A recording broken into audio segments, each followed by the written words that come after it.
Hello guys, आप सभी का स्वागत है हमारे यूट्यूब चैनल पे। चलिए आज हम करेंगे पार्ट 6 का प्रमेय 6.1 जो थ्योरम 6.1 बोला जाता है, जिसको थेल्स थ्योरम के नाम से भी जाना जाता है। ये बहुत ज़्यादा इम्पोर्टेंट है, हर बार रिपीटेड है। ठीक है, तो ये थ्योरम मैं आप लोगों को इस वीडियो में बताऊंगा और बाकी भी जितना थ्योरम आप लोग देखना चाहते हैं डिस्क्रिप्शन बॉक्स के लिंक पे जाके आप लोग देख सकते हैं। ठीक है, तो चलिए थ्योरम 6.1 कहता क्या है वो देखते हैं। तो प्रमेय 6.1, ठीक है, इसका दिया हुआ है, यदि किसी त्रिभुज की एक भुजा के समांतर अन्य दो भुजा को भिन्न भिन्न बिंदुओं पर प्रतिच्छेद करने के लिए एक रेखा खींची जाए। मतलब एक त्रिभुज है, ठीक है, तो एक त्रिभुज बना लेते हैं।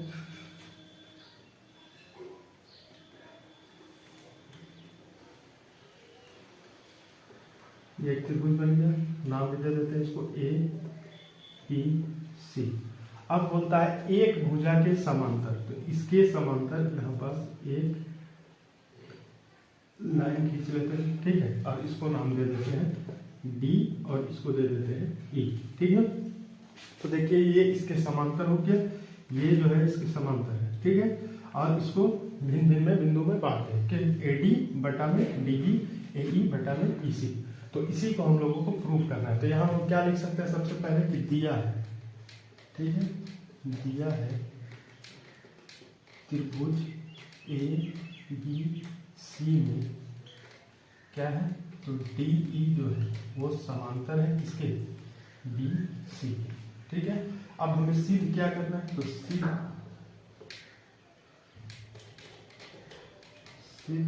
करना है, क्या करना है सिद्ध, तो सिद्ध ये करना है कि ए डी बटे में डी बी बराबर है ए ई बटे में ई सी। ठीक है, ये सिद्ध करके दिखाना है। तो अब देखिए हम लोग इसमें क्या कर सकते हैं। तो सबसे पहले इसमें क्या करेंगे, प्रमाण। देखिए यहां से इसमें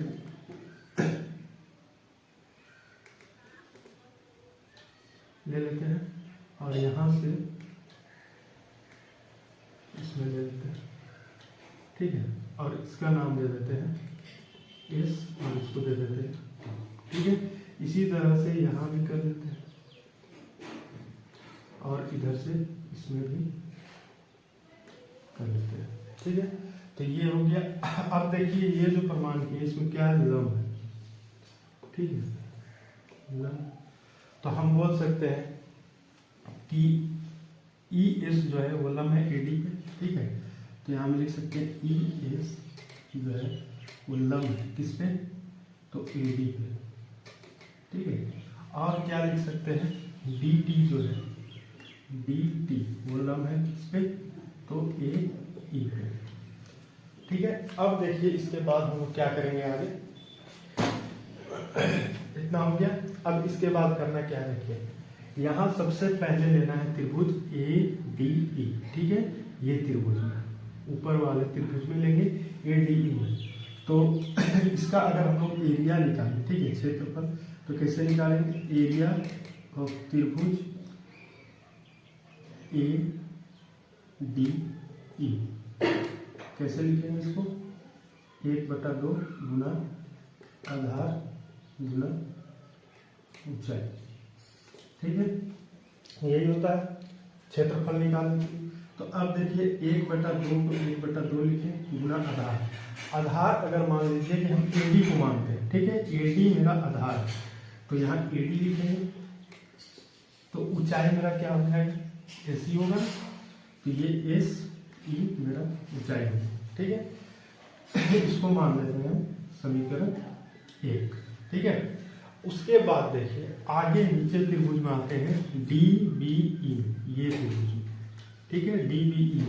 तो इसका भी हम क्षेत्रफल निकालेंगे, जैसे एरिया ऑफ त्रिभुज डी बी ई, ठीक है। इसका जब निकालेंगे तो इसको भी 1/2 गुना आधार गुना ऊंचाई करेंगे, तो इसको लिख सकते हैं 1/2 गुना आधार। आधार मेरा क्या है, तो आधार मेरा डी बी है, ठीक है, तो डी बी लिखेंगे गुना ऊंचाई। तो ऊंचाई देखिए ये सेम आधार है ना, तो इसका भी ऊंचाई यही होगा, ठीक है, एस ई।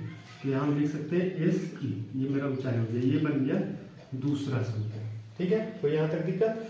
अब देखिए ये दोनों समीकरण को हम लोग क्या करते हैं, तो समीकरण 1 और 2, ठीक है, समीकरण 1 और 2 से अगर लेते हैं तो समीकरण 1 मेरा क्या है, तो एरिया ऑफ त्रिभुज ए डी ई बटा में एरिया ऑफ त्रिभुज डी बी ई, ये दोनों को लेंगे।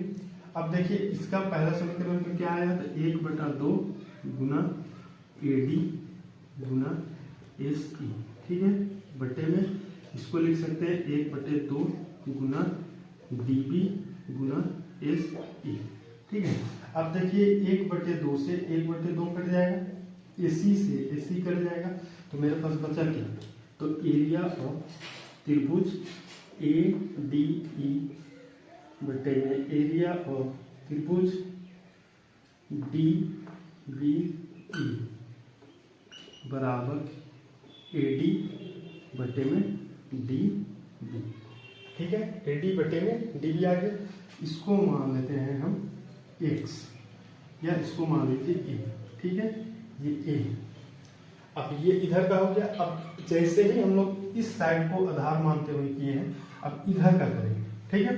तो इधर का देखिए कैसे करेंगे, सबसे पहले क्या लेंगे, सबसे पहले आप फिर से यही त्रिभुज में ए डी ई में, त्रिभुज ए डी ई में अगर लेते हैं तो इसको हम लिखेंगे एरिया ऑफ त्रिभुज ए डी ई बराबर 1/2 गुना आधार गुना ऊंचाई, ठीक है।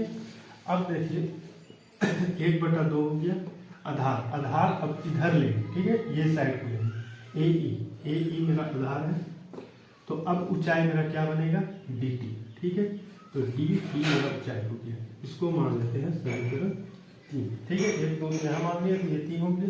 उसी तरह से अब ये त्रिभुज में लेंगे डी ई सी, ठीक है, तो एरिया ऑफ त्रिभुज डी ई सी, इसमें भी 1/2 गुना आधार गुना ऊंचाई, ठीक है। अब देखिए इसमें 1/2 लिखिए, आधार आधार मेरा क्या होगा, तो ई सी होगा, तो ई सी लिए गुना ऊंचाई, ऊंचाई मेरा क्या होगा, तो यही होगा टी डी, सेम रेस है, तो टी डी, ठीक है, या डी टी इसको लिख सकते हैं, तो यहाँ डी टी, इसको मान लीजिए समीकरण 4, ठीक है, समीकरण 4 हो गया।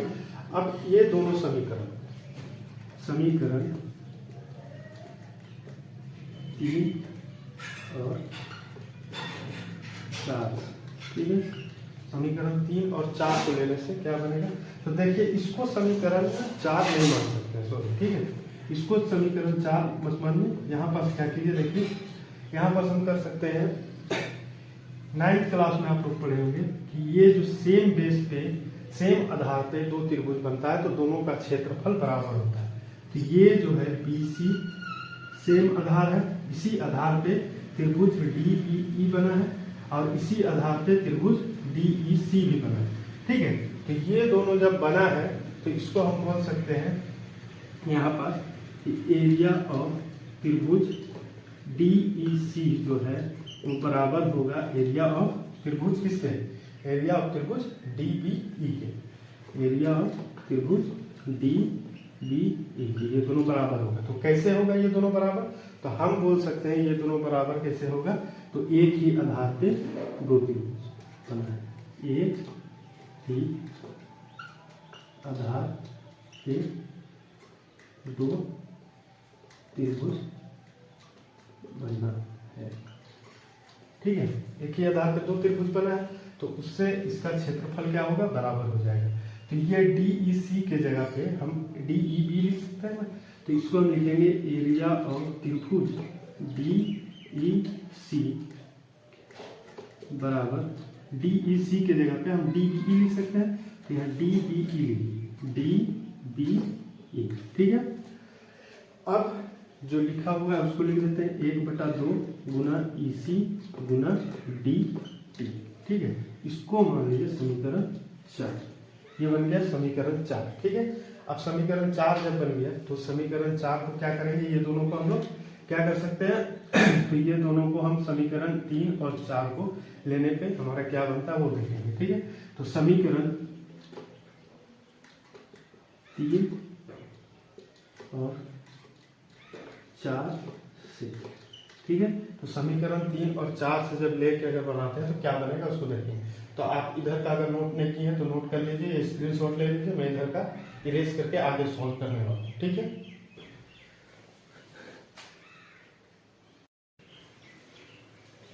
चलिए अब देखिए ये दोनों समीकरण को इधर लेते हैं। ठीक है, तो समीकरण 3 मेरा क्या है, तो समीकरण 3 ये है, इसको लिख सकते हैं एरिया ऑफ त्रिभुज A B E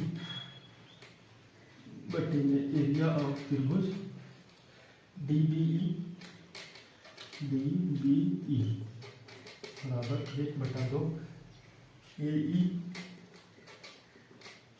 Guna D C बटे में 1/2 गुना ई सी गुना में डी।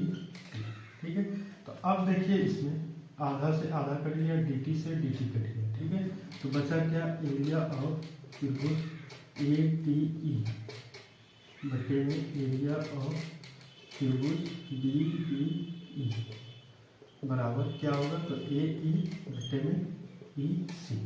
ठीक है, ए ई बटे में ई सी हो गया, तो इसको मान लेते हैं समीकरण बी। ठीक है, अब देखिए समीकरण ए ये है, समीकरण बी ये है। अब समीकरण ए और बी से, ठीक है, समीकरण ए और बी। तो अब देखिए समीकरण ए में एरिया ऑफ त्रिभुज ए डी ई और इसमें भी है एरिया ऑफ त्रिभुज ए डी ई, इसमें भी है एरिया ऑफ त्रिभुज डी बी, तो इसमें भी है एरिया ऑफ त्रिभुज डी बी। तो ये तो पूरा इससे खत्म हो जाएगा। ठीक है, बच क्या जाएगा, ए डी बटा में डी बी और ए ई बटा में ई सी। तो ये दोनों को हम लोग लिख सकते हैं, यहाँ लिख सकते हैं ए डी बटा में डी बी बराबर होगा ए ई बटे में ई सी, और यही हम लोगों को सिद्ध करना था। हम बोल सकते हैं कि ये सिद्ध हो गया। ठीक है, तो ऐसे करके हम प्रमेय 6.1 को सिद्ध कर सकते हैं। ठीक है, तो अब चलिए यहाँ पास मेरा वीडियो समाप्त होता है। आप लोगों को इसी तरह से अगर जितना भी थ्योरम देखना है तो आप डिस्क्रिप्शन बॉक्स पे जाके और लिंक देख के वहाँ से आप वीडियो देख सकते हैं। और अगर मेरा वीडियो पसंद आया तो लाइक कर दीजिएगा, सब्सक्राइब कर दीजिएगा। ठीक है, थैंक यू।